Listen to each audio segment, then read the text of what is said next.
This is Mrs. Chafin recording Chapter 12 of Fenway and Hattie. Just then the sliding door bangs and I jump.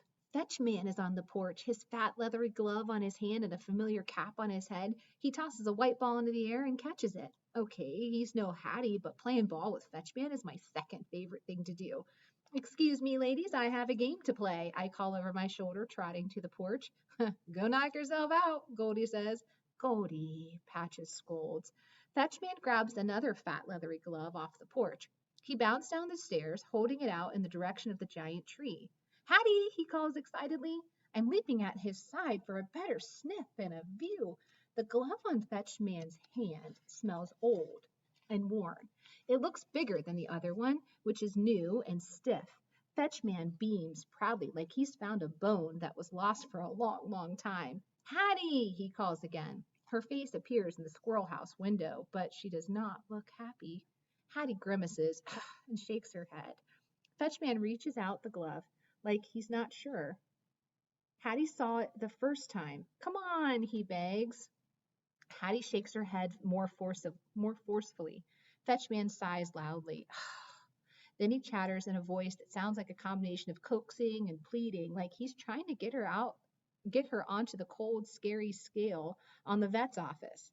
Next thing I know, Hattie's face vanishes from the window. Her sneakers appear beneath the leafy leaves. She's coming down. Hooray! Hooray! I bark, romping over. We're all going to play fetch. It's the best day ever. Fetchman's right behind me. The instant Hattie's feet touch the ground, he hands her the glove. Oh no, I hear Goldie say. I can't bear to watch, replies Patches. It's okay, ladies, I say, prancing near the fence. I've got this. Just you wait. Patches looks like she wants to say something, but changes her mind. Goldie drops down and scratches. I charge back over to Hattie. I'm so ready, I bark, leaping on her legs. Fenway, she snaps. She turns to Fetchman, whose voice has changed from coaxing and pleading to serious and guiding. Really, Fetchman? You think Hattie doesn't know how to play fetch? It's one of our favorite games. Let's go, I bark, circling their feet. What are you waiting for? Fenway! Hattie snaps again. Hey, can you blame a dog for being impatient? Hattie trudges back up to the porch and grabs her cap.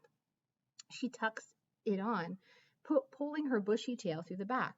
Ready, she says, but she sure doesn't sound like it or look like it. For one thing, she's standing way too close to Fetchman, giving me a huge head start. I trot into the middle of the grass, waiting for Fetchman to wind up and send the ball flying toward the back fence. But instead, Fetchman leans in. He flips the ball gently toward Hattie's chest. She slaps at it with her fat glove, but it bounces off and lands in the grass. Hattie hangs her head. I'm on it, I bark, speeding after the ball as it rolls behind Hattie's feet. She can't resist the chase. She snatches it practically right out of my jaws, but not in a way that was very playful. Fetchman pats Hattie's arm. He straightens the leathery glove on her hand. He punches his own glove a few times. He takes a couple of steps back and nods. Hattie's face is sheepish. She takes a loud breath. Her hand goes back for a toss. I'm so ready. I take a lead toward Fetchman, bouncing and panting. I can hardly wait. Hattie hurls the ball towards us. I race after it. So does Fetchman. Only he's running backward. He leaps way up high, stretching his arm over his head. He grunts, and thump! The ball smacks into his glove. No fair! I bark, springing up like I could possibly reach the ball in Fetchman's hand. Fetchman clutches the ball like a prize. He grins at Hattie. Nice! He shouts happily. Hattie does not share his enthusiasm. She shakes her head and scowls. Nice? She asks in her voice full of disbelief. Fetchman's shoulders soften. He walks back toward her. Practice, he pleads over and over. Finally, she nods. He backs up a couple more times. He makes an excited face. Ready? He says. I'm so ready, I bark, jumping wildly at his feet. Fetchman bends his knees. He softly tosses the ball right to Hattie, even though she's standing there all stiff and nervous and not ready at all. And I'm the one who obviously wants to chase it. Hattie swipes at the ball. It taps the side of her glove and drops gently into the grass. Ugh, she groans. Mine, mine, I bark, preparing to pounce, but once again, Hattie grabs the ball before I have the chance. I leap at her legs as she straightens. She squeezes the ball in her glove. She's not even looking at me. I jump higher. When is the fun going to start? I whine. Fenway, she says, her hand shooing me down. Come on, I bark, dancing around her sneakers. I want to play too. Fetchman glances at Hattie, raising an eyebrow. She lets out a sigh, hands him the white ball, and races toward the sliding door. Whoopee! I bark behind her all the way. Chase is my favorite game. But the door slams shut just as I reach it. I turn and watch Fetchman flip the ball over his head and catch it a few times, perfectly content. Isn't he upset that Hattie ran off? A moment later, the door opens and Hattie reappears with my leash. Are we going to walk to the real dog park? Yippee! I bark, leaping up and licking her knee. As the leash clicks, Hattie hops down the steps toward the side fence. I'm galloping along beside her. Whee! The breeze ripples through my fur as we run through the grass. It's the best feeling ever. But when we get to the fence, the wonderful feeling abruptly ends. I go to follow Hattie back to Fetchman, but ouch! My collar tugs me back. Somehow my leash got wrapped around a slat in the fence. Hattie, help! I bark. I got stuck. As if she can't hear me, Hattie tosses the ball back and forth with Fetchman, gently and seriously, like it's not even a game or any fun. Hattie is working and struggling, not playing, and she looks discouraged.